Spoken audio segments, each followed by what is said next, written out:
we have the Anderson Shea report and coming up. And who do we have this morning on the Anderson Shea report? Yeah, good morning, Mark. This Good. is Clayton Anderson. Yes, Clayton. Anderson Shea. In his jammies. Are you in your jammies great. this morning? I'm in my jammies down in San Clemente, all fogged in down in San Clemente. Do fog. lawyers have jammies? Yeah, well, no, not really. What do you have for us this morning, Clayton? Well, first of all, I want to acknowledge you had John Kabatek on, and you know his brother is a very well-known and successful trial attorney fighting for the little guys and little businesses and whatnot in Los Angeles, and he's president of the Consumer Attorneys of California, the trial lawyer group. I did not know in that. San Francisco. So I put him on the list, and I think his views are somewhat different than John's. They probably have some very interesting Thanksgiving dinners, so you probably want to get him on. But what I want to talk about this morning is condominium owners and how they're sometimes caught between a developer and Mark, you have a lot of experience with what developers sometimes do. Oh, yeah, just a little. By the way, Clayton, April's in studio on another mic here, too. So. Oh, okay. Hi, April. Hi, Clayton. Hi. Yeah, we're making good progress out there in Wilton, too, so I'll have to fill you in over dinner. Sounds good to me. Now, what the problem is the developer it gets in cahoots sometimes with the board of directors. You've also seen that out there in your experience.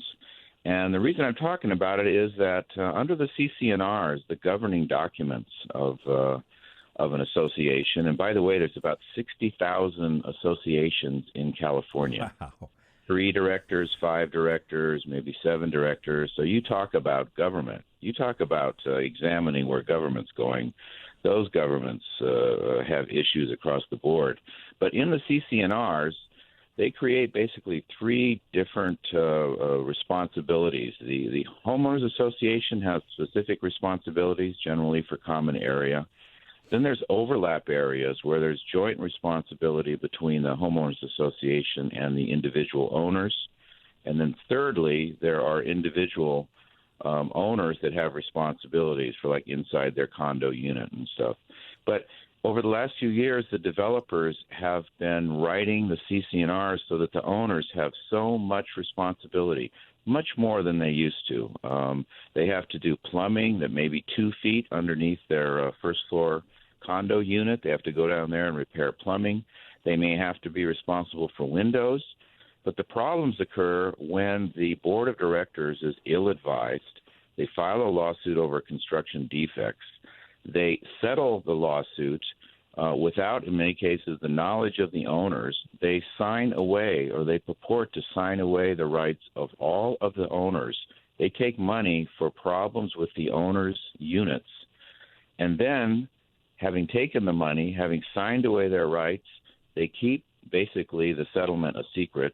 They refuse to tell people what went on, and they do not spend the money on the homeowner's defects, such as plumbing problems in the walls of the units, or windows that are cracking and not working, or other sorts of defects that the owners are left. And when the owners go to board meetings, they are shut out.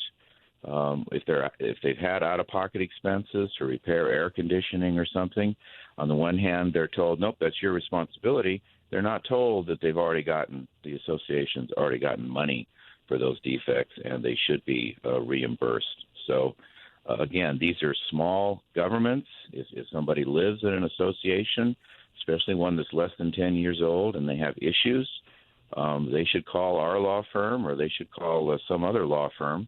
We're the one in Sacramento, and we cover all the Bay Area. And so that's any questions or comments before I do the plug? I have a comment. Right. Well, there's one party you left out of this that's in cahoots, the management company, which is many times in cahoots with they're picked by the developer, they're in cahoots with the HOA attorneys.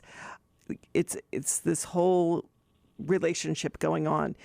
And then even though there's the Davis-Sterling Act that covers all of these planned unit developments and associations, there's absolutely no laws concerning what they have to, if an HOA sues, what they have to do with that construction defect money. I know in one HOA, the one in Wilton, they have a plan for that to put in a trust fund to make those repairs. But there's no laws that they have to do that. No, there's no supervision generally, and it's kind of like the city of Bell down in L.A. If people don't show up, if people don't vote in elections, if they don't pay attention, then they get robbed blind. Yeah, and that's what's going on. Clayton, and matter of fact, there's another party that was left out of this, and that's vendors. Because what happens to much of this money that Dealing you're talking in about? That you have landscape people come out, and you have other contractors that may be putting on new roofs or painting condos or whatever it may be. Right. What happens is they have these arrangements with these management companies, many times, that the HOA's overpaying. They're literally looking at that money in the HOA accounts as a piggy bank. And they keep pulling on this. In other words, in the landscaping might be a good example of that. They're coming out mowing lawns, but they're charging you 2 or 3 times more than what a normal landscaper would charge. And and then the management companies and people are getting kickbacks, on that. Well, and we're trying to help some people in Natomas that are part of a 200 unit. They're paying $253 a month. Now they have a pool, but that's a lot of cash flow. Do the math: 200 units, $253 a month. And people are being turned away trying to get reimbursed for $800 because they had to repair their air conditioning that wasn't fixed as part of the construction defect lawsuit that the association received money for it. No, it's people have to be diligent. There's no government supervision. So, Clayton, in this kind of a situation, do you represent the homeowners in filing or helping them go against their own board and the developer? How does that work on it? Sure. Well, not initially. We represent the owners, and we go against the developer and the subcontractors because the owners, pursuant to the CC&Rs and pursuant to law, have their own individual rights. They have the responsibilities to take care of their units. Now, if there's a default, if there's problems coming up, then we might have to go against the board of directors for breach of fiduciary duty and go against their directors and officers' insurance because they have poorly investigated a lawsuit, they've poorly settled a lawsuit, they have not followed a reasonable business judgment rule, which protects most board members, as it should. They're just volunteers. They don't get paid anything.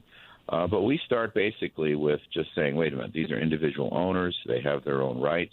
There was a prior lawsuit, but woe unto those that took money under false pretenses. We're going to go after them. Yeah. Clayton, first off, I want to give out your website. What is your website? Well, it's NorCalLawFirm.com. Mm-hmm. And the phone number is 916-569-1940. And we represent people on a whole range of issues, real estate-related issues, business issues, on a contingent fee basis. So if you like to write checks to lawyers, keep doing it. Have fun.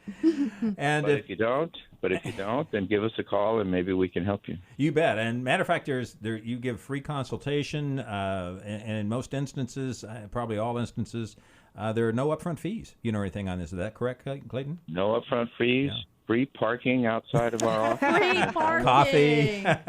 Everything. Clayton, I want to thank you for giving us a call this morning and updating us. Looking forward to next week's report. Well, call Cabotech. He'd be an interesting guest. That would be interesting. We're on that, Clayton. I'm on that. Thank you. Have a great weekend, Clayton. Thanks a lot. All right. Thanks. That's Clayton Anderson, the Anderson Shea Law Firm. And if you have any doubts on how to get a hold of them, you can also just go to smallbiztalkradio.com, click on advertisers. Their information will be there.